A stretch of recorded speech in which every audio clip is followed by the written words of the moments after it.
Hello and welcome to race academy official. सत श्री अकाल साਰਿਆਂ ਨੂੰ नमस्ते आदाब। So organisational structure excise inspector ਦੇ ਵਿੱਚ ਜਦੋਂ ਦਾ ਸਿਲੇਬਸ ਨਵਾਂ ਆਇਆ ਕਾਫੀ ਬੱਚਿਆਂ ਦੇ ਵਿੱਚ ਕਾਫੀ ਸਟੂਡੈਂਟਸ ਦੇ ਵਿੱਚ ਯਾਨੀ ਕਿ ਜਿਹੜਾ ਕਨਫਿਊਜ਼ਨ ਹੈ ਕਿ ਇਸ ਪੋਰਸ਼ਨ ਨੂੰ ਆਪਾਂ ਕਿਵੇਂ ਕਰਨਾਗਾ। ਸੋ ਪਹਿਲਾ ਲੈਕਚਰ ਮੈਂ ਇੰਡਸਟਰੀਅਲ ਪ੍ਰੋਮੋਸ਼ਨ ਡਿਵੈਲਪਮੈਂਟ ਵਾਸਤੇ ਜੋ ਐਮਐਸਸੀ ਕੰਮ ਕਰਦੀ ਹੈ MSME micro small medium enterprises ਜੋ ਕੰਮ ਕਰਦਾ ਉਹਦਾ ਬੈਕਗਰਾਉਂਡ ਹਿਸਟਰੀ ਵਗੈਰਾ ਆਪਾਂ ਪਹਿਲੇ ਲੈਕਚਰ ਦੇ ਵਿੱਚ ਪੜ੍ਹ ਲਿਆ ਸੀਗਾ। तो हुण दूसरा लैक्चर है जिहड़ा ऑर्गेनाइजेशनल स्ट्रक्चर पढ़ना है। ऑर्गेनाइजेशनल स्ट्रक्चर का मतलब किस तरीके दे नाल इह डिवाइड किया होया राइट है, किवें इह किहड़े-किहड़े डिपार्टमेंट है जिहड़े काम करदे आ राइट है, यानी इहनूं डिवाइड किवें कीता होया डिवीजनस आपां इहदे विच पढ़नी है राइट है। सो मैं तुहानूं पहलां ही दस दिना कि पहला लैक्चर भी एज ए डैमो ही सीगा ते दूसरा लैक्चर भी तुहानूं एक तरीके दे नाल डैमो ही दिता जा रहा है राइट है। हरेस जेकर तुसीं यूट्यूब ते वीडियो देख रहे हो जे तां तुसीं एप्लीकेशन ते देख रहे हो तो चलो वैल एंड गुड है। तो जेकर तुसीं इहनूं यूट्यूब ते वीडियो देख रहे हो तो तुहानूं मैं दस देना कि रेस अकेडमी ऑफिशियल की एप्लीकेशन इंस्टॉल कर लो राइट। जदों तुसीं एप्लीकेशन इंस्टॉल कर ली तो उस तो बाद पहले नंबर की तुहानूं taxation and industrial promotion development ते कोर्स मिल जूगा। ये 24 तरीक तो क्लासेस स्टार्ट ने राइट है, यानी कंटिन्यू हो जाएगियां। बाकी डिटेल वगैरह उत्थे एक अबाउट कोर्स का मतलब कोर्स की डिटेल जिहड़ी सारी दसी हुई है भी कोर्स दे विच किवें किवें की कुछ होऊगा। इन जनरल यही आ कि जो लैक्चर होणगे तुहानूं उहदी PDF मिलूगी। जिवें आह पढ़ा रहे हैं उत्थे भी एवें पढ़ाई करांगे। 24 तरीक तो स्टार्ट है, फिर ना कहो कि फीसां वगैरह उहदियां इनक्रीज होंदियां। सो चलो आपां करदे हां स्टार्ट बहुत ही बेहतरीन ढंग दे नाल। सो भाई ऑर्गेनाइजेशनल स्ट्रक्चर लैक्चर सैकंड इहदे बारे आपां चर्चा करनी है। जिवें कि आपां लास्ट दे विच छड्ड के गए सीगे कि बेसिकली आपां बैकग्राउंड दे विच जेकर जाने आ तो 2006 का एक्ट है जिहड़ा कि MSME नूं लैके आउंदा गा ते सरकार दी यह सोच है कि छोटे तो छोटे एरिए दे विच छोटे तो छोटी industry micro level small level या मीडियम लैवल की जिहड़ी इंडस्ट्रीज़ आ उन्हां नूं ज़्यादा तो ज़्यादा प्रमोट कर सकीए। प्रमोट करने का मतलब की है, मंतव की है कि ज़्यादा ग्रोथ हो सके इकनॉमिक चाहे सोशल है चाहे तुसी फाइनैंशियली कह लो उस एरिए की भी होगी। जिहड़ा इंप्लॉयमेंट है वो भी यानी कि जिहड़ा तुसी कह सकते हो रोजगार है जिहड़ा वो काफ़ी जणिਆਂ ਨੂੰ मिल सकता है। सो कहने का मतलब उन्होंने इंडस्ट्रीज़ ਨੂੰ प्रमोट करना इस वास्ते 2006 एक्ट तो उस तो बाद आपां आत्मनिर्भर भारत की गल करते हैं। आत्मनिर्भर भारत जिहड़ा आपां 2020 दे विच बहुत सुनिया कि आत्मनिर्भर हो तो वह मतलब यही सीगा कि समॉल इंडस्ट्रीज़ ਨੂੰ प्रमोट करना। वह मतलब कह लो जां वह पार्ट कह लो वो काफ़ी सारिया स्कीम्स आईयां जिहदे तहत समॉल इंडस्ट्री जिहड़ियां मीडियम लैवल दी इंडस्ट्रीज़ उन्होंने प्रमोट किया गया राइट हो गया। सो ऑर्गेनाइजेशनल स्ट्रक्चर का मतलब की होंदा कि इन्हां दी स्ट्रक्चर तो कोई ना कोई होगी, बनतर तो कोई ना कोई होगी। जिवें आपां क्राइटेरिया पढ़िया सीगा भी माइक्रो लैवल दी किहड़ियां होणगीआं, उन्हां दी इन्वेस्टमेंट जां उन्हां दे जिहड़ा टर्नओवर कितना होना चाहिए गा या कित्थों एक्सीड नहीं करना चाहिए गा राइट। इस तरीके दे नाल स्मॉल दा पढ़िया, इस तरीके दे नाल मीडियम दा पढ़िया जिहड़ा आपां पहले लैक्चर दे विच पढ़िया। तो हुण ऑर्गेनाइजेशन का मतलब की है कि शुरू तो लैके एंड तक ये काम किवें करदी है। जिवें कि पहले नंबर पर कैबिनेट मिनिस्टर आ गए, मिनिस्टर ऑफ स्टेट वो अंडर हो गया, सैक्रटरी हो गए जिहड़े MSME दे, ते मुड़ के तुहाडीआं डिवीजनस आ गई। हुण सारियां डिवीजनस कोई पढ़नियां इंपॉर्टेंट नहीं हैगियां। इहदे विच जो जो इंपॉर्टेंट है उन्हां बारे गल करांगे। हालांकि इहदे विचों जिवें ARI हो गया, SME हो गया, AFI हो गया, AFI डिवीजनस हो गई, SME डिवीजन हो गया, ये आपां चर्चावां दे विच लैके आउणे आ। किहड़े-किहड़े क्वेश्चन पूछे जा सकते हैं, इन्ना टैक्नीकल पढ़ने की लोड़ नहीं क्योंकि जो पेपर दे विच आपां नूं सिलेबस दिता होया आपां उहदे अकॉर्डिंग ही पढ़ने की कोशिश करांगे। जिवें कि तुहानूं मैं दस्सिया कि नवां सिलेबस है, सो हरेक वास्ते नवां प्रीवियस पेपर इहदा कोई है नहीं गा। सो कोशिश यही है कि आपां 40 मार्क्स दे विचों वध तो वध नंबर आपां लै जाइए। चलो खैर, तो बेसिकली हुण आपां डिवीजनस बारे पढ़दे आ। डिवाइड किया गया कुछ डिवीजनस दे विच इहनूं।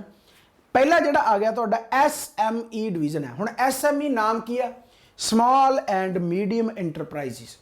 पूछा की जा सकता भी SME डिवीजन के अंदर किहड़े-किहड़े डिपार्टमेंट होंदे आ। सो ये डिवीजन बनाए गए छोटी तो छोटियां इकाइयां बनाई गई। जिवें कहंदे हुंदे भी एक कॉलेज आ तो कॉलेज दे विच बहुत सारे डिपार्टमेंट होंदे आ। जिवें BA डिपार्टमेंट है तो उत्थे अलग पढ़ाई होंदी है, BTech डिपार्टमेंट उत्थे अलग पढ़ाई होंदी है। इस तरीके दे नाल बहुत सारे डिपार्टमेंट आ जिहड़े अलग अलग काम करदे आ। सो SME डिवीजन तुसीं इह मन सकदे हो जिवें BTech कॉलेज है, BTech कॉलेज के जाओगे तो MBA भी मिल जूगी क्योंकि BTech वाले MBA भी करते हैं राइट। जां तुहानूं MTech मिलूगी राइट।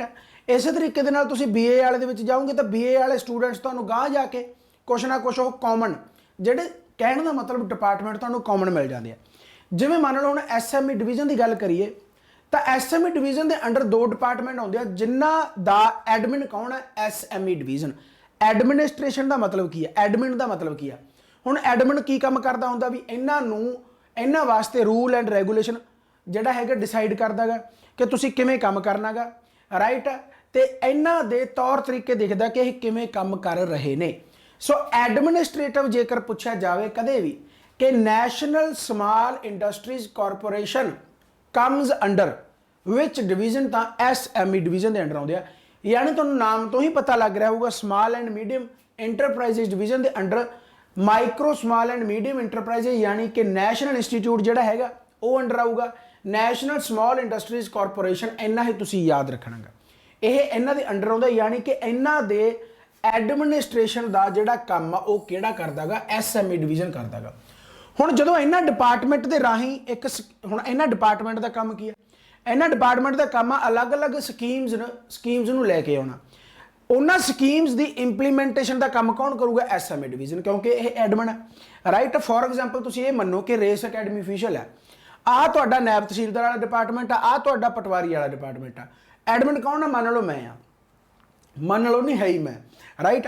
ਐਸਐਮਈ ਡਿਵੀਜ਼ਨ ਆਹ ਤੁਹਾਡੀ ਰੇਸ ਅਕੈਡਮੀ ਹੋ ਗਈ, ਐਡਮਿਨ ਹੋ ਗਿਆ, ਯਾਨੀ ਕਿ ਆਹ ਨਾਇਬ ਤਹਿਸੀਲਦਾਰ ਆ ਤੇ ਆਹ ਪਟਵਾਰੀ ਆ, ਰਾਈਟ। ਹੁਣ ਨਾਇਬ ਤਹਿਸੀਲਦਾਰ ਵਾਸਤੇ ਇੰਪਲੀਮੈਂਟ ਕੋਈ ਸਕੀਮ ਲੈ ਕੇ ਆਉਣੀ ਹੈ ਜਾਂ ਪਟਵਾਰੀ ਵਾਸਤੇ ਕੋਈ ਸਕੀਮਸ ਲੈ ਕੇ ਆਉਣੀ ਆ, ਤਾਂ ਉਹਨਾਂ ਦੀ ਇੰਪਲੀਮੈਂਟੇਸ਼ਨ ਦਾ ਕੰਮ ਯਾਨੀ ਕਿ ਜਿਹੜਾ ਜ਼ਿੰਮੇਵਾਰੀ ਕਿਹਦੀ ਬਣਦੀ ਹੈ? ਐਡਮਿਨ ਦੀ ਬਣਦੀ ਹੈ, ਰਾਈਟ। ਸੋ ਜੇਕਰ ਪੁੱਛਿਆ ਜਾਵੇ ਕਿ ਐਡਮਿਨਿਸਟ੍ਰੇਸ਼ਨ ਦਾ ਕੰਮ ਦੇ ਵਿੱਚ ਕਿਹੜੇ ਡਿਪਾਰਟਮੈਂਟ ਆਉਂਦੇ ਆ, ਤਾਂ ਤੁਹਾਡੇ ਸਾਹਮਣੇ ਡਿਪਾਰਟਮੈਂਟ ਪਏ ਆ। National small industry corporation, national institute for micro small medium enterprises, and ਜਿਹੜੀਆਂ SC ST ਹਬ ਸਕੀਮਸ ਆਉਂਦੀਆਂ, SC ST ਡਿਵੀਜ਼ਨਸ ਬੈਕਵਰਡ ਵਾਸਤੇ, right. Implementation of the national SC ST schedule ਵਾਸਤੇ ਜਿਹੜੀਆਂ ਹਬ ਸਕੀਮਸ ਆਉਂਦੀਆਂ ਉਹਨਾਂ ਨੂੰ ਇੰਪਲੀਮੈਂਟ ਕਰਵਾਉਣਾ, ਰਾਈਟ। ਸੋ ਮੇਰੇ ਹਿਸਾਬ ਦੇ ਨਾਲ ਤੁਸੀਂ ਇਹ ਚੀਜ਼ ਸਮਝੇ ਹੋਵੋਗੇ। ਹੁਣ ਮਿਨਿਸਟਰੀ ਜਿਹੜੀ ਆਪਣੀ MSME ਦੀ ਮਿਨਿਸਟਰੀ ਹੈ, ਕਿਉਂਕਿ ਇਹ ਸਾਰੀਆਂ ਡਿਵੀਜ਼ਨਾਂ ਕਿਹਦੇ ਅੰਡਰ ਆਉਂਦੀਆਂ? MSME ਮਿਨਿਸਟਰੀ ਦੇ ਅੰਡਰ ਆਉਂਦੀਆਂ, ਰਾਈਟ। ਜਿਹੜੀ ਆਪਾਂ ਸ਼ੁਰੂ ਦੇ ਵਿੱਚ ਪੜ੍ਹੀ ਆ ਕੈਬਨਿਟ ਮਿਨਿਸਟਰ, ਹੁਣ ਉਹਨਾਂ ਦੇ ਅੰਡਰ ਆਉਂਦੇ। ਹੁਣ ਮੀਡੀਆ ਕੰਪੇਨਿੰਗ ਕੀ ਹੁੰਦੀ ਆ ਕਿ ਮਿਨਿਸਟਰੀ ਹੈ ਜਿਹੜੀ ਉਹ ਮੀਡੀਆ ਕੰਪੇਨਿੰਗ ਯਾਨੀ ਸੋਸ਼ਲ ਮੀਡੀਆ ਰਾਹੀਂ ਛੋਟੀਆਂ ਇੰਡਸਟਰੀ ਨੂੰ ਪ੍ਰਮੋਟ ਕਰਦੀ ਆ, ਰਾਈਟ। ਛੋਟੇ ਤੋਂ ਛੋਟੀ ਇੰਡਸਟਰੀ ਨੂੰ ਪ੍ਰਮੋਟ ਕਰਦੀ ਆ, ਉਹਨਾਂ ਨੂੰ ਪ੍ਰਮੋਟ ਕਰਨ ਵਾਸਤੇ ਸੋਸ਼ਲ ਮੀਡੀਆ ਦਾ ਹਿੱਸਾ ਲਿਆ ਜਾਂਦਾ, ਜਿਹਨੂੰ ਆਪਾਂ ਮੀਡੀਆ ਕੰਪੇਨ ਕਹਿੰਦੇ ਨੇ। ਹੁਣ ਸੋਸ਼ਲ ਮੀਡੀਆ ਦੇ ਵਿੱਚ ਤੁਹਾਡਾ YouTube ਆ ਸਕਦਾ, Facebook ਆ ਸਕਦਾ, ਆਪਣਾ ਜਿਹੜਾ ਹੈਗਾ ਮੀਡੀਆ ਆ ਸਕਦਾ ਗਾ, ਜਿਹੜਾ ਆਪਣਾ ਨਿਊਜ਼ ਚੈਨਲ ਵਗੈਰਾ ਹੋ ਗਏ, ਰਾਈਟ। ਸੋ ਕਹਿਣ ਦਾ ਮਤਲਬ ਜਿਹੜੀ ਮਿਨਿਸਟਰੀ ਦੀ ਮੀਡੀਆ ਕੰਪੇਨਿੰਗ ਚੱਲਦੀ ਆ ਉਹ ਵੀ ਸਾਰੀ ਕਿਹਦੇ ਅੰਡਰ ਹੁੰਦੀ ਆ? ਐਡਮਿਨ ਦੇ ਅੰਡਰ ਹੁੰਦੀ ਆ। ਯਾਨੀ ਕਿ ਜੇਕਰ ਰੇਸ ਅਕੈਡਮੀ ਨੂੰ ਆਪਾਂ ਪ੍ਰਮੋਟ ਕਰਨਾ ਹੋਵੇ ਤਾਂ ਮੈਂ ਐਡਸ ਵਗੈਰਾ ਲਗਵਾ ਸਕਦਾ, ਨਿਊਜ਼ ਚੈਨਲ ਤੇ ਲਗਵਾ ਸਕਦਾ, Facebook ਤੇ ਲਗਵਾ ਸਕਦਾ, YouTube ਤੇ ਲਗਵਾ ਸਕਦਾ, ਰਾਈਟ। ਸੋ ਉਹ ਵੀ ਸਾਰੀ ਦੇਖਣੀ ਕਿਹਨੇ ਆ ਕਿ ਇੰਪਲੀਮੈਂਟ ਸਹੀ ਢੰਗ ਦੇ ਨਾਲ ਹੋ ਰਹੀ ਆ ਜਾਂ ਨਹੀਂ, SME ਡਿਵੀਜ਼ਨ। ਸੋ ਮੇਰੇ ਹਿਸਾਬ ਦੇ ਨਾਲ ਤੁਸੀਂ ਇਹ ਚੀਜ਼ ਸਮਝ ਗਏ ਹੋਵੋਗੇ। ਸੋ ਇਹਨਾਂ ਤੋਂ ਇਹੀ ਕੁਐਸਚਨ ਪੁੱਛੇ ਜਾਣਗੇ, ਜ਼ਿਆਦਾ ਡਿਟੇਲਾਂ ਦੇ ਵਿੱਚ ਜਾਣ ਦੀ ਲੋੜ ਹੈ ਹੀ ਨਹੀਂ, ਰਾਈਟ। ਸੋ SME ਡਿਵੀਜ਼ਨ ਯਾਨੀ ਕਿ ਸਮਾਲ ਐਂਡ ਮੀਡੀਅਮ ਇੰਟਰਪ੍ਰਾਈਜ਼ਸ, ਜਿਹਦਾ ਕੰਮ ਹੈ ਸਮਾਲ ਇੰਡਸਟਰੀਜ਼ ਨੂੰ ਜਾਂ ਮੀਡੀਅਮ ਇੰਟਰਪ੍ਰਾਈਜ਼ਸ ਨੂੰ ਐਡਮਿਨਿਸਟ੍ਰੇਸ਼ਨ ਦਾ ਕੰਮ ਇਹਦਾ ਹੈਗਾ, ਤੇ ਇੰਪਲੀਮੈਂਟੇਸ਼ਨ ਜੋ SC ST ਨੈਸ਼ਨਲ ਹਬ ਸਕੀਮ ਹੈ ਜਾਂ ਫਿਰ ਮੀਡੀਆ ਕੰਪੇਨਿੰਗ ਹੈ ਉਹਨਾਂ ਨੂੰ ਪ੍ਰਮੋਟ ਕਰਨਾ ਜਾਂ ਉਹਨਾਂ ਦਾ ਕੰਮ ਦੇਖਣਾ, ਇੰਪਲੀਮੈਂਟ ਉਹਨਾਂ ਨੂੰ ਕਰਨਾ। ਦੂਸਰੀ division ARI division, agriculture agro and rural industry. ਇਹ ਵੀ ਤੁਸੀਂ ਯਾਦ ਰੱਖਣੀ ਆ, ਠੀਕ ਹੈ ਨਾ। SME ਕੀ ਆ? ਸਮਾਲ ਐਂਡ ਮੀਡੀਅਮ ਇੰਟਰਪ੍ਰਾਈਜ਼ਸ, ਤੇ ARI ਡਿਵੀਜ਼ਨ ਕੀ ਆ ਤੁਹਾਡਾ? Agro and rural industry division, right. ਆ ਯਾਦ ਰੱਖਣਾ, ਮੈਂ ਇੱਥੇ ਲਿਖ ਵੀ ਦਿੰਦਾ, agro and rural industry division, agro and rural industry, right. Agro and rural industry. ਹੁਣ ਐਗਰੋ ਐਂਡ ਰੂਰਲ ਤੋਂ ਤੁਹਾਨੂੰ ਕੀ ਪਤਾ ਲੱਗ ਰਿਹਾ ਹੈਗਾ? ਐਗਰੀਕਲਚਰ ਪਤਾ ਲੱਗ ਰਿਹਾ, ਤੇ ਰੂਰਲ ਦਾ ਮਤਲਬ ਪਿੰਡ। ਹੁਣ ਪਿੰਡਾਂ ਦੇ ਵਿੱਚ ਛੋਟੇ ਕਾਰੋਬਾਰ ਹੁੰਦੇ ਆ, ਜਿਵੇਂ ਆਪਾਂ ਖੇਤੀ ਕਰਦੇ ਆ, ਉਹਨਾਂ ਖੇਤੀ ਤੋਂ ਹੀ ਆਪਾਂ ਖੇਤੀ ਤੋਂ ਜੋ ਪ੍ਰੋਡਕਟ ਆਉਂਦੀ ਆ ਉਸ ਪ੍ਰੋਡਕਟ ਤੋਂ ਆਪਾਂ ਛੋਟੀ ਆਪਣੀ ਇੰਡਸਟਰੀ ਖੋਲ ਲੈਂਦੇ ਆ। ਫॉर ਐਗਜ਼ਾਮਪਲ ਸਭ ਤੋਂ ਇੰਪੋਰਟੈਂਟ ਜਿਵੇਂ ਖਾਦੀ ਐਂਡ ਵਿਲੇਜ ਇੰਡਸਟਰੀ, ਤੁਸੀਂ ਆਮ ਤੌਰ ਤੇ ਦੇਖਦੇ ਹੋਵੋਗੇ, ਰਾਈਟ। ਸੋ ਖਾਦੀ ਨੂੰ ਪ੍ਰਮੋਟ ਕਰਨ ਵਾਸਤੇ, ਰੂਰਲ ਡਿਵੈਲਪਮੈਂਟ ਵਾਸਤੇ, ਤੁਸੀਂ ਕਹਿ ਸਕਦੇ ਹੋ ਰੂਰਲ ਗਰੋਥ ਵਾਸਤੇ ਇਹ ਇੰਡਸਟਰੀ ਕੰਮ ਕਰਦੀ ਹੈ, ਐਂਡ ਕਿਹਦੇ ਅੰਡਰ ਆਉਂਦੀ ਆ? ARI ਡਿਵੀਜ਼ਨ ਦੇ। ਹੁਣ ਨਾਮ ਜੇਕਰ ਤੁਹਾਡੇ ਫੁੱਲ ਫਾਰਮ ਯਾਦ ਹੋਊਗੀ ਤਾਂ ਤੁਹਾਨੂੰ ਪੁੱਛਿਆ ਕੀ ਜਾਊਗਾ ਕਿ ਖਾਦੀ ਐਂਡ ਵਿਲੇਜ ਇੰਡਸਟਰੀ ਕਮਿਸ਼ਨ ਹੈ ਜਿਹੜਾ ਕਿਹਦੇ ਅੰਡਰ ਆਉਂਦਾ ਗਾ, ਤਾਂ ਤੁਸੀਂ ਕਹੋਗੇ ARI ਡਿਵੀਜ਼ਨ। ਕਿਉਂ? ARI ਕੀ ਹੈ? Agro and rural division, okay हो गया। रूरल इंडस्ट्री डिवीजन, अच्छा कोयर बोर्ड हो गया। हुण कोयर बोर्ड की आ तुहाडा, जिवें जूट हो गया, जिहड़े फाइबर प्रोडक्ट है बेसिकली आपां हुण एग्रीकल्चर करते हैं, फाइबर प्रोडक्ट भी अपनी आउंदी है, राइट। सो फाइबर प्रोडक्ट जिवें जूट हो गया, रस्सियां वगैरह आपां बनाउणे आ, तो कोयर बोर्ड भी जिहड़ा हैगा वो ARI डिवीजन के अंडर आउंदा गा। सो इन्हां दी एडमिनिस्ट्रेशन का काम आ जिहड़ा वो कौन करदा गा, एडमिनिस्ट्रेशन का काम कौन करदा, ARI division. ARI division admin ते इन्हां नूं देखदा भी ये सही ढंग दे नाल काम कर रहे आ, इन्हां वास्ते रूल एंड रेगूलेशन फिट कीते जांदे आ, राइट हो गया। Mahatma Gandhi institute for rural industrialisation, right है, Mahatma Gandhi for rural industrialisation, ये वास्ते भी जोड़ा है यही काम करता है ARI डिवीजन एडमिन के तौर पर, राइट है। जिहदे विच तुहानूं देखण नूं मिल जूगा खास करके इंपलॉयमेंट, ये ना ही इंपलॉयमेंट लोगों को मिलती है, रोजगार मिलता, राइट हो गया। इस तो बाद prime ministers employment generation programme, employment जोड़ा मैं तुहानूं हुणे कह के हटिया, Mahatma Gandhi institute for rural industry.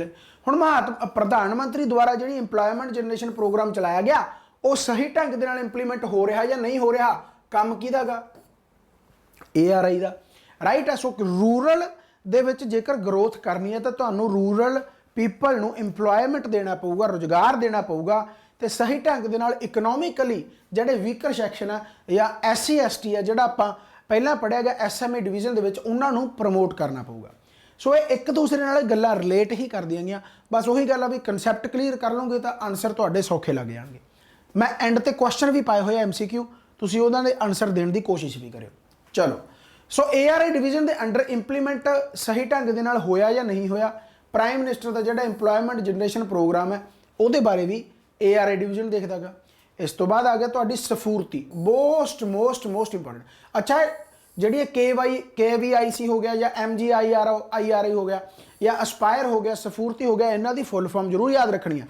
आम तौर पर जेकर तुहानूं सिलेबस बारे ना पता हो तो घट्टो घट्ट इन्हां चीज़ों नूं तां इन्ना पक्का कर जो, क्योंकि ये क्वेश्चन तो पक्का ही आउणगे फुल फॉर्म। जेकर कंसैप्ट बेस पर कोई क्वेश्चन आ गया, टैक्नीकल पेपर आ गया, तो घट्टो घट्ट जो पक्का हैगा वो तो जरूर कर लो ना, जिवें सफूरती दी तुहानूं फुल फॉर्म आ सकती है। चलो, सो ये prime minister employment generation programme अपना हो गया, सफूरती ते एस्पायर। हुण सफूरती की है, सफूरती बेसिकली ट्रैडिशनल इंडस्ट्री नूं दोबारा तो रीजनरेट करना, प्रमोट करना। जिहड़ियां इंडस्ट्रियां कह लो भी डाउन हो चुकी है, जां ट्रैडिशनल अपनियां पुरानियां इंडस्ट्रियां कह लो एक तरीके दे नाल, राइट, उन्होंने रीजनरेट करना, उन्होंने प्रमोट करना, उहदे वास्ते स्कीम आई है तुहाडी सफूरती, जिन्होंने आपां की कहने, उन्होंने वास्ते फंड तैयार करने, scheme for fund for regeneration of traditional industries, right हो गया। इस तो बाद आ गया तुहाडा अ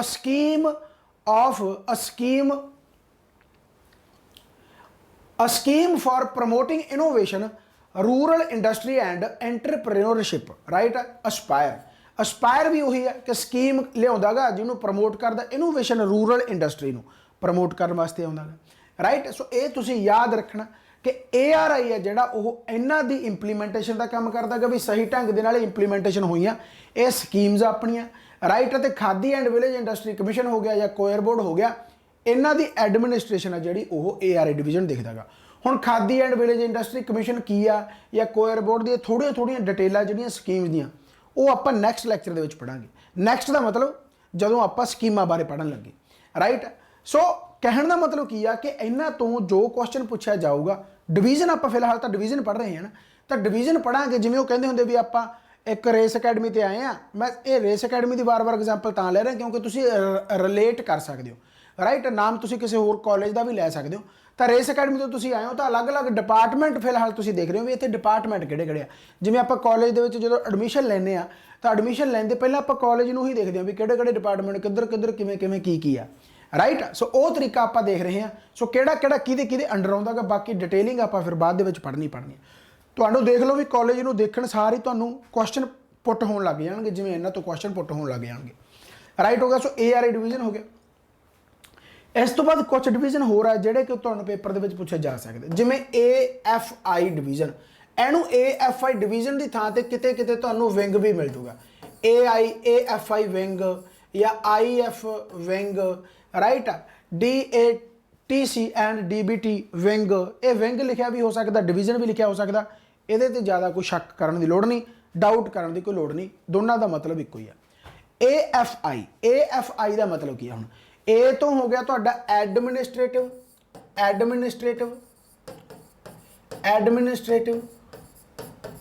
F ਤੋਂ ਹੋ ਗਿਆ ਤੁਹਾਡਾ administrative and finance institute, right. ਹੁਣ ਤੁਹਾਨੂੰ ਨਾਮ ਤੋਂ ਹੀ ਪਤਾ ਲੱਗ ਗਿਆ ਹੋਊਗਾ। ਜਿਵੇਂ ਆਪਾਂ SME ਦੀ ਗੱਲ ਕੀਤੀ ਹੈ, SME ਤੁਹਾਡੀ ਸਮਾਲ ਮੀਡੀਅਮ ਇੰਟਰਪ੍ਰਾਈਜ਼ਸ ਦੀ ਗੱਲ ਹੋ ਗਈ, ਜਿਹਦੇ ਅੰਡਰ 2 ਡਿਪਾਰਟਮੈਂਟ ਆ, ਤੇ SC ST ਵਾਸਤੇ ਇੰਪਲੀਮੈਂਟੇਸ਼ਨ ਕਿਵੇਂ ਹੁੰਦਾਗਾ ਉਹਨਾਂ ਬਾਰੇ ਗੱਲਾਂ ਕਰਦੀ ਆ, ਪਲੱਸ ਤੁਹਾਡਾ ਮੀਡੀਆ ਕੰਪੇਨਿੰਗ ਹੋ ਗਿਆ, ਰਾਈਟ। ਅੱਛਾ, ARI ਕੀ ਸੀਗਾ? ARI ਹੋਊਗਾ ਤੁਹਾਡਾ agro and rural industry. Agro rural industry ਦੇ ਵਿੱਚ ਖਾਦੀ ਐਂਡ ਵਿਲੇਜ ਆ ਗਿਆ, ਤੁਹਾਡਾ ਕੋਇਰ ਬੋਰਡ ਆ ਗਿਆ, ਉਹਨਾਂ ਦੀ ਐਡਮਿਨਿਸਟ੍ਰੇਸ਼ਨ ਦਾ ਕੰਮ ਇਹ ਕਰਦਾਗਾ। ਮੁੜ ਕੇ ਪ੍ਰਾਈਮ ਮਿਨਿਸਟਰ ਇੰਪਲੋਇਮੈਂਟ ਪ੍ਰੋਗਰਾਮ ਹੈ, ਤੇ ਜਾਂ ਫਿਰ ਸਪੂਰਤੀ ਤੇ ਅਸਪਾਇਰ ਹੈ, ਉਹਨਾਂ ਸਕੀਮਸ ਨੂੰ ਇਹ ਇੰਪਲੀਮੈਂਟ ਕਰਦਾਗਾ, ਰਾਈਟ ਹੋ ਗਿਆ। ਇਸੇ ਤਰੀਕੇ ਦੇ ਨਾਲ ਜਿਹੜਾ AFI ਵਿੰਗ ਹੈ ਉਹ ਐਡਮਿਨਿਸਟ੍ਰੇਟਿਵ ਤਾਂ ਕਰਦਾ ਹੀ ਕਰਦਾ, ਨਾਲ ਦੇਖਦਾਗਾ ਫਾਈਨਾਂਸ, ਇਸੇ ਕਰਕੇ ਇਹਨੂੰ ਕਹਿੰਦੇ ਹੈਗੇ ਐਡਮਿਨਿਸਟ੍ਰੇਟਿਵ ਐਂਡ ਫਾਈਨੈਂਸ਼ੀਅਲ ਇੰਸਟੀਟਿਊਟ। ਹੁਣ ਫਾਈਨਾਂਸ ਦਾ ਮਤਲਬ ਕੀ ਹੈ ਕਿ ਫੰਡ ਰੇਜ਼ ਕਰਨੇ, ਰਾਈਟ। ਜਿਵੇਂ ਮੰਨ ਲਓ ਹੁਣ ਇੱਕ ਡਿਪਾਰਟਮੈਂਟ ਆਪਣਾ ਕਾਲਜ, ਉਹਦੇ ਵਿੱਚ ਇੱਕ ਫੰਡ ਰੇਜ਼ ਕਰਨ ਵਾਲਾ ਹੁੰਦਾ, ਜਿੱਥੇ ਆਪਾਂ ਫੀਸਾਂ ਵਗੈਰਾ ਭਰਨ ਜਾਂਦੇ ਆ ਜਾਂ ਗੱਲਾਂ ਬਾਤਾਂ ਕਰਨ ਜਾਂਦੇ ਆ ਫੰਡ ਦੀਆਂ, ਰਾਈਟ। ਤੁਸੀਂ ਦੇਖਦੇ ਹੋਗੇ ਜਦੋਂ ਤੁਸੀਂ BTech ਜਾਂ MTech ਦੇ ਵਿੱਚ ਐਡਮਿਸ਼ਨ ਲੈਂਦੇ ਹੋ ਜਾਂ ਨਵੇਂ ਕਾਲਜ ਦੇ ਵਿੱਚ ਐਂਟਰੀ ਹੁੰਦੀ ਹੈ, ਤਾਂ ਤੁਸੀਂ ਸਭ ਤੋਂ ਪਹਿਲਾਂ ਤੁਹਾਨੂੰ ਕਹਿੰਦੇ ਆ ਉਹ ਭੈਣ ਜੀ ਕੋਲੇ ਚਲੇ ਜਾਓ। ਉਹ ਭੈਣ ਜੀ ਕੀ ਕਰਦੇ? ਤੁਹਾਡੀ ਸਾਰੀ ਡਿਟੇਲ ਲਿਖਦੀ ਆ ਕਿ ਭਾਈ ਤੁਸੀਂ ਕਿਸ 'ਚ ਐਡਮਿਸ਼ਨ ਲੈਣੀ ਆ, ਤੁਹਾਡੇ ਕਿੰਨੇ ਯਾਨੀ ਕਿ ਮੰਥਲੀ ਜਾਂ 6 ਮੰਥ ਜੋ ਵੀ ਸਮੈਸਟਰ ਵਾਈਜ਼ ਜਾਂ ਜਿਵੇਂ ਵੀ ਕਹਿ ਲਓ ਈਅਰਲੀ ਤੁਹਾਡੀ ਇੰਨੀ ਫੀਸ ਹੋਊਗੀ, ਜਾਂ ਗੱਲਾਂ ਬਾਤਾਂ ਫਾਈਨਾਂਸ ਦੇ ਰਿਲੇਟਡ ਯਾਨੀ ਕਿ ਜੋ ਵੀ ਤੁਹਾਡੇ ਲੋੜੀਂਦਾ ਹੋਊਗਾ ਸਾਰੀ ਡਿਟੇਲਿੰਗ ਤੁਹਾਨੂੰ AFI ਡਿਵੀਜ਼ਨ ਦੇ ਵਿੱਚ ਮਿਲੂਗੀ, ਰਾਈਟ। ਸੋ ਐਡਮਿਨਿਸਟ੍ਰੇਟਿਵ ਤਾਂ ਇਹ ਕਰਦੇ ਕਿਉਂਕਿ ਮੈਡਮ ਕੋਲੇ ਗਏ ਹੋ ਤਾਂ ਓਬਵੀਅਸਲੀ ਗੱਲ ਆ ਤੁਹਾਡੀ ਐਡਮਿਨ ਹੈ, ਤੁਹਾਡਾ ਸਾਰਾ ਕੁਝ ਦੇਖ ਰਹੀ ਆ ਵੀ ਤੁਸੀਂ ਕਾਉਂਸਲਿੰਗ ਤੇ ਆਏ ਹੋ, ਤੁਹਾਨੂੰ ਇੱਥੇ ਐਡਮਿਸ਼ਨ ਮਿਲੀ ਆ, ਸਹੀ ਆ ਤੁਹਾਡੇ ਡਾਕੂਮੈਂਟ ਵਗੈਰਾ ਸਾਰਾ ਕੁਝ ਉੱਥੇ ਤੁਹਾਡੀ ਡਿਟੇਲ ਆ ਜਾਂਦੀ ਹੈਗੀ, ਰਾਈਟ। ਫਿਰ ਉਹਨੂੰ ਫਾਈਨਾਂਸ ਵਾਸਤੇ ਦੱਸਦੀ ਆ, ਉਹਦੇ ਫੰਡ ਯਾਨੀ ਰੇਜ਼ ਕਰਦੀ ਆ ਵੀ ਹਾਂ ਜੇਕਰ ਮੰਨ ਲਓ ਆਪਾਂ ਇੱਕ ਤਰੀਕੇ ਦੇ ਨਾਲ ਆਏ ਮੰਨ ਲਓ ਕਿ ਆਪਾਂ ਇੱਕ ਸਕੀਮ ਦੇ ਤਹਿਤ ਗਏ ਆ ਕਿਸੇ ਡਿਪਾਰਟਮੈਂਟ ਦੇ ਵਿੱਚ, ਸਾਨੂੰ ਪੈਸਿਆਂ ਦੀ ਲੋੜ ਆ ਜਾਂ ਐਂ ਕਹਿ ਲਓ ਲੋਨ ਚਾਹੀਦਾ, ਕਿਸੇ ਬੈਂਕ ਕੋਲ ਤੁਸੀਂ ਜਾਂਦੇ ਹੋ ਤਾਂ ਆਪਾਂ ਨੂੰ ਲੋਨ ਚਾਹੀਦਾ ਜਾਂ ਨਹੀਂ ਚਾਹੀਦਾ, ਆਪਾਂ ਲੋਨ ਮੋੜ ਸਕਦੇ ਆ ਜਾਂ ਨਹੀਂ ਮੋੜ ਸਕਦੇ, ਆਪਾਂ ਸਹੀ ਢੰਗ ਦੇ ਨਾਲ ਕੰਮ ਕਰ ਸਕਦੇ ਜਾਂ ਨਹੀਂ ਕਰ ਸਕਦੇ, ਆਪਾਂ ਸਹੀ ਬੰਦੇ ਆ ਜਾਂ ਨਹੀਂ, ਆਪਾਂ ਰੀਅਲ ਹੈ ਜਾਂ ਨਹੀਂ, ਇਹ ਸਾਰਾ ਕੁਝ AFI ਦੇ ਅੰਡਰ ਆ ਜਾਂਦਾਗਾ। ਸੋ ਇਹ ਆਪਾਂ ਨੂੰ ਐਡਮਿਨ ਕਰਕੇ ਆਪਣੇ ਫਾਈਨਾਂਸ ਡਿਟੇਲ ਕੱਢਦੇ ਆ ਤੇ ਫਿਰ ਫੰਡ ਵਗੈਰਾ ਰੇਜ਼ ਹੁੰਦੇ ਆ ਕਿਹਦੇ ਰਾਹੀਂ? IF division. ਹੁਣ ਇਹਨਾਂ ਚੀਜ਼ਾਂ ਨੂੰ ਜਦੋਂ ਤੁਸੀਂ ਇੱਕ ਦੂਸਰੇ ਨਾਲ ਰਿਲੇਟ ਕਰਕੇ ਪੜ੍ਹ ਲਓਗੇ ਤਾਂ ਜ਼ਿਆਦਾ ਸੌਖਾ ਰਹੂਗਾ, ਰਾਈਟ। ਸੋ ਮੇਰੇ ਹਿਸਾਬ ਦੇ ਨਾਲ ਤੁਸੀਂ ਇਹ ਚੀਜ਼ ਸਮਝ ਰਹੇ ਹੋਵੋਗੇ। ਸੋ AFI ਦਾ ਮਤਲਬ ਕੀ ਹੋ ਗਿਆ? ਐਡਮਿਨਿਸਟ੍ਰੇਟਿਵ ਐਂਡ ਫਾਈਨਾਂਸ ਇੰਸਟੀਟਿਊਟ, ਯਾਨੀ ਕਿ ਇਹ ਤੁਹਾਡਾ ਫਾਈਨਾਂਸ ਦੇਖੂਗਾ, ਐਡਮਿਨ ਦੇਖੂਗਾ, ਰਾਈਟ ਹੋ ਗਿਆ। ਸਮਝ ਲੱਗ ਗਈ ਭਾਈ? ਚਲੋ ਹੁਣ ਇਸ ਤੋਂ ਬਾਅਦ ਕੀ ਹੈ?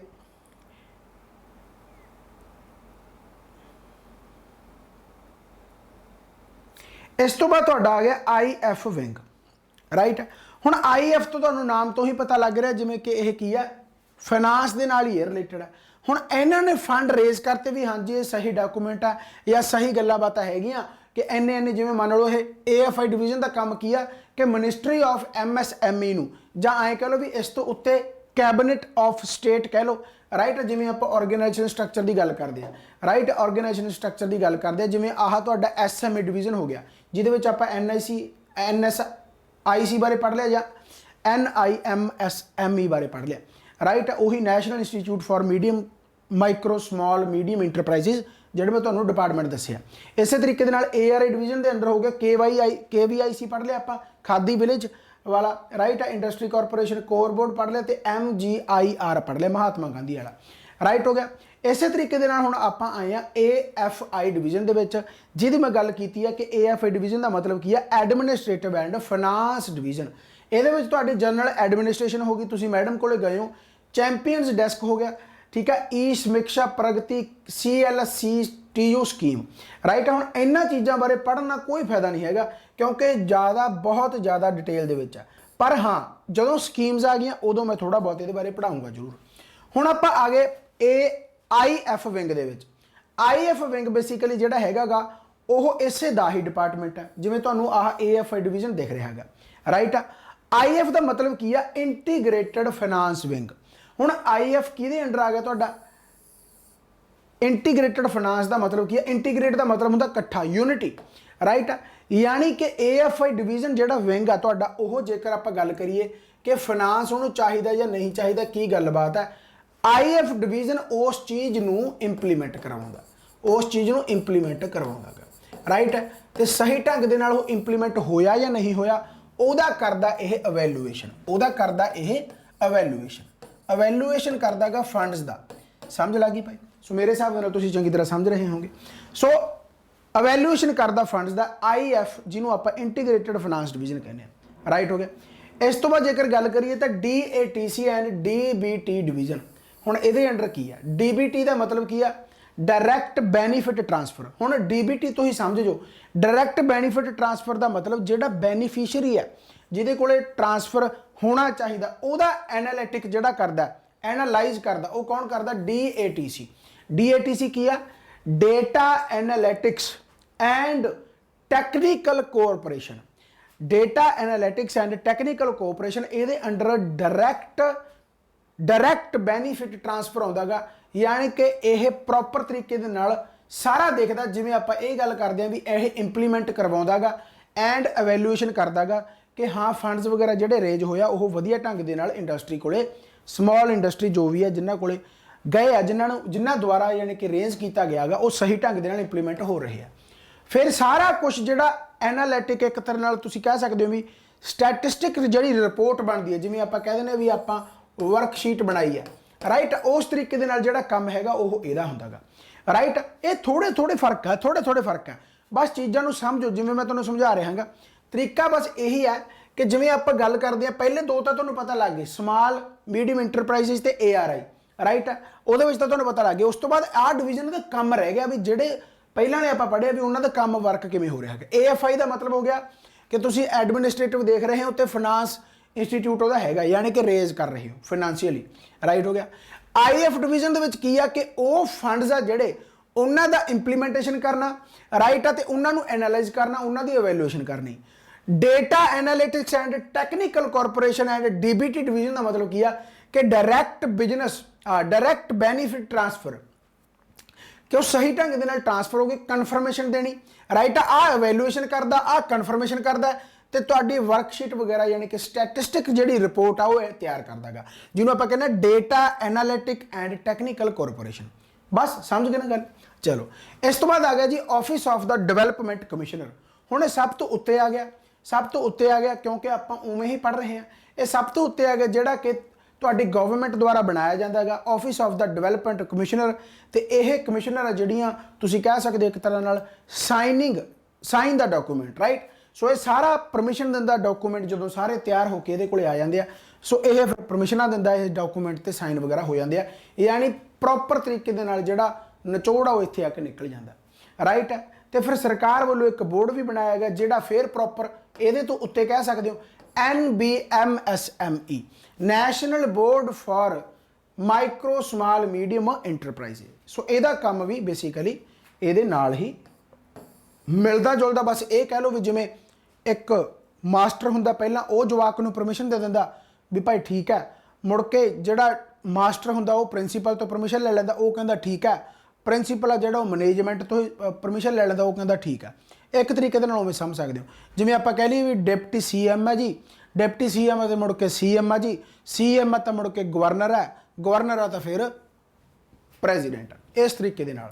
राइट है। सो मेरे हिसाब दे नाल तुसीं ये सारियां डिवीजन आ जिहड़ियां चंगी तरह समझ लिया होने क्योंकि इन्हां तो ही क्वेश्चन पूछे जाएंगे। हुण जिवें पहला क्वेश्चन तुहाडी स्क्रीन ते है इहदा तुसीं आंसर लाउणा गा। राइट है। इहदा आंसर तुसीं लाउणा गा। मेरे हिसाब दे नाल जेकर कमेंट दे विच दस दोगे तो ज़्यादा वधिया। कमेंट दे विच ही आंसर दिओ क्योंकि मेरे हिसाब दे नाल कमेंट दे विच आंसर दोगे तो बाकियों भी पता लगू कि तुसीं पार्टिसिपेट कर रहे हो। So full form of SFURTI. SFURTI की फुल फॉर्म की है scheme for financial regrowth of urban and rural industry, scheme of fund for regeneration of traditional industries. इस तो बाद आ गया तुहाडा setup for rural urban technical innovation none of these. इस तो बाद Mahatma Gandhi institute, Mahatma Gandhi institute for rural industrialisation comes under किहदे अंडर आउंदा है MGIRI। राइट। सो पढ़िया आपां इहो ਜਿਹੇ क्वेश्चन तुहानूं आउणगे। देखो हुण ਇਹ ਕਨਸੈਪਟ ਤੇ ਬੇਸਡ ਹੈ। ਹੁਣ ਜੇ ਤੁਸੀਂ ਕਿਸੇ ਬੰਦਿਆਂ ਨੂੰ ਇਹ ਡਾਇਰੈਕਟ ਕਹਿ ਦੋ ਕਿ ਇਹਦੇ ਆਨਸਰ ਦੇ ਨਹੀਂ ਦੇ ਸਕਦਾ, ਰਾਈਟ। ਪਰ ਤੁਹਾਨੂੰ ਹੁਣ ਪਤਾ ਲੱਗ ਜਾਊਗਾ ਕਿ ਰੂਰਲ ਇੰਡਸਟਰੀ ਦੀ ਗੱਲ ਹੋ ਰਹੀ ਹੈ ਤੇ ਕਿਹੜੇ ਵਿੰਗ ਦੇ ਵਿੱਚ ਆਊਗਾ ਜਾਂ ਕਿਹੜੀ ਡਿਵੀਜ਼ਨ ਦੇ ਵਿੱਚ ਆਊਗਾ। IF ਵਿੰਗ ਹੋ ਗਿਆ, DATC ਵਿੰਗ ਹੋ ਗਿਆ, ARA ਡਿਵੀਜ਼ਨ ਹੋ ਗਿਆ ਜਾਂ none of these, what is the right answer. ਤੇ ਇਸ ਤੋਂ ਬਾਅਦ ਤੁਹਾਡਾ ਐਂਡ ਵਾਲਾ ਜਿਹੜਾ ਕੁਐਸਚਨ ਹੈ, ਮੇਰੇ ਹਿਸਾਬ ਦੇ ਨਾਲ ਇਹ ਐਂਡ ਵਾਲਾ ਨਹੀਂ, ਇਸ ਤੋਂ ਬਾਅਦ ਵੀ ਹੈਗਾ ਇੱਕ ਕੁਐਸਚਨ ਜਾਂ ਸ਼ਾਇਦ ਐਂਡ ਵਾਲੇ 4 ਕੁਐਸਚਨ ਪਾਏ ਸੀ। What is the full form of ASPIRE. ASPIRE ਦੀ ਫੁੱਲ ਫਾਰਮ ਕੀ ਹੈ? ਸੋ ਅਸਪਾਇਰ ਤੁਹਾਨੂੰ ਪਤਾ, ਸਫੂਰਤੀ ਅਸਪਾਇਰ ਕਿਹਦੇ ਅੰਡਰ ਆਉਂਦਾ ਗਾ ਤੁਹਾਨੂੰ ਪਤਾ। ਸੋ ਇਹ scheme for promotion of innovations rural industries and entrepreneurship. A social fund promotes offer industry rural innovations. A scheme for promotion of industries rural innovations and entrepreneurship ਜਾਂ ਫਿਰ none of these। ਸੋ ਇਹ ਅਸਪਾਇਰ ਦੀ full farm ਹੋ ਗਈ। ਤੇ ਇਸ ਤੋਂ ਬਾਅਦ ਆ ਗਿਆ ਤੁਹਾਡੀ ਸਫੂਰਤੀ। ਸਫੂਰਤੀ ਐਂਡ ਅਸਪਾਇਰ ਜਿਹੜੀਆਂ ਸਕੀਮਸ ਆਰ ਇੰਪਲੀਮੈਂਟਡ ਬਾਏ, ਕਿਹਨੇ ਦੁਆਰਾ ਇਹ ਇੰਪਲੀਮੈਂਟ ਕੀਤਾ ਜਾਂਦਾ ਗਾ?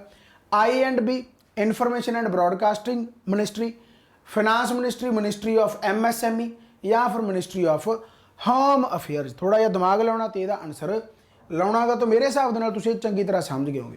ਹੁਣ ਤੁਹਾਨੂੰ ਦੱਸ ਦੇਣਾ ਕਿ ਇਹ ਸੀਗਾ ਇਹਦਾ ਲਾਸਟ ਡੈਮੋ, ਰਾਈਟ। ਜੇਕਰ ਤੁਸੀਂ ਇਸ ਕੋਰਸ ਨੂੰ ਲੈਣਾ ਚਾਹੋਗੇ ਤਾਂ ਐਪਲੀਕੇਸ਼ਨ ਰੇਸ ਅਕੈਡਮੀ ਅਫੀਸ਼ੀਅਲ ਦੀ ਡਾਊਨਲੋਡ ਕਰ ਲਓ, ਉੱਥੇ ਪੂਰੀ ਡਿਟੇਲ ਕਰਵਾਈ ਜਾਊਗੀ, ਠੀਕ ਹੈ। ਜਿਹੜੇ ਪੁੱਛਦੇ ਆ ਕਿ ਲੈਕਚਰ ਵਗੈਰਾ ਕਿੰਨੇ ਹੋਣਗੇ, ਭਾਈ ਡਿਪੈਂਡ ਕਰਦਾ ਹੁੰਦਾ, ਕਿਉਂਕਿ ਨਵਾਂ ਸਿਲੇਬਸ ਆ, ਨਵੀਆਂ ਗੱਲਾਂ ਬਾਤਾਂ। ਮੇਰੀ ਕੋਸ਼ਿਸ਼ ਇਹੀ ਰਹਿੰਦੀ ਹੁੰਦੀ ਹੈ ਵੀ ਆਪਾਂ ਚੈਪਟਰਾਂ ਤੇ ਘੱਟ ਧਿਆਨ ਦਈਏ, ਸਿਲੇਬਸ ਤੇ ਵੱਧ ਧਿਆਨ ਦਈਏ। ਸੋ ਫਿਰ ਵੀ ਜਿੱਥੋਂ ਤੱਕ ਮੈਂ ਐਨਾਲਾਈਜ਼ ਕੀਤਾ ਕਿ 20-25 ਲੈਕਚਰ ਤਾਂ ਇਹਦੇ ਬਣ ਗਏ, ਜ਼ਿਆਦਾ ਬਣ ਗਏ ਤਾਂ ਮੈਂ ਕੁਝ ਕਹਿ ਨਹੀਂ ਸਕਦਾ। ਕੋਸ਼ਿਸ਼ ਕਰਾਂਗੇ ਕਿ 1 ਮੰਥ ਦੇ ਵਿੱਚ ਇਹ ਕਵਰ ਹੋ ਜੇ, ਰਾਈਟ। ਨਾਲ ਤੁਹਾਨੂੰ PDFਾਂ ਵਗੈਰਾ ਮਿਲ ਜਾਣਗੀਆਂ, ਰਾਈਟ। ਜਿਹੜੀ ਕਲਾਸ ਲੱਗੀ ਜਾਊਗੀ ਤੇ ਜਿਵੇਂ ਕੁਐਸਚਨ ਬਣੀ ਜਾਣਗੇ ਉਵੇਂ ਤੁਹਾਨੂੰ ਕੁਐਸਚਨ ਮਿਲੀ ਜਾਣਗੇ। ਫਿਰ ਵੀ ਤੁਹਾਨੂੰ ਕੋਈ ਕੁਐਰੀ ਵਗੈਰਾ ਲੱਗਦੀ ਹੈ, ਕੋਰਸ ਦੇ ਵਿੱਚ ਜਾ ਕੇ, ਪਹਿਲੀ ਗੱਲ ਤਾਂ ਡਿਸਕ੍ਰਿਪਸ਼ਨ ਦੇ ਵਿੱਚ ਲਿੰਕ ਦਿੱਤਾ ਹੋਊਗਾ, ਕੋਰਸ ਦੇ ਵਿੱਚ ਜਾ ਕੇ ਅਬਾਊਟ ਲੈਕਚਰ ਜਾਂ ਅਬਾਊਟ ਕੋਰਸ ਦੀ ਇੱਕ ਵੀਡੀਓ ਪਈ ਆ, ਅਨਲੌਕ ਹੈ, ਜਾ ਕੇ ਚੈੱਕ ਕਰ ਲਓ, ਸਾਰੀ ਡਿਟੇਲ ਵਗੈਰਾ ਤੁਹਾਨੂੰ ਉੱਥੇ ਮਿਲ ਜੂਗੀ, right. So thank you so much, ਬਾਬਾ ਮਿਹਰ ਕਰੇ, ਚੜ੍ਹਦੀ ਕਲਾ। ਚਲੋ ਇਸੇ ਤਰੀਕੇ ਨਾਲ ਪੜ੍ਹਦੇ ਰਹੋ ਤੇ ਆਪਾਂ ਹੋਰ ਨਵੀਆਂ ਵੀਡੀਓਜ਼ ਨਾਲ ਮਿਲਦੇ ਰਹਾਂਗੇ ਤੇ ਆਨਸਰ ਤੁਸੀਂ ਜ਼ਰੂਰ ਦੇ ਕੇ ਜਾਣੇ ਆ। Bye bye, take care.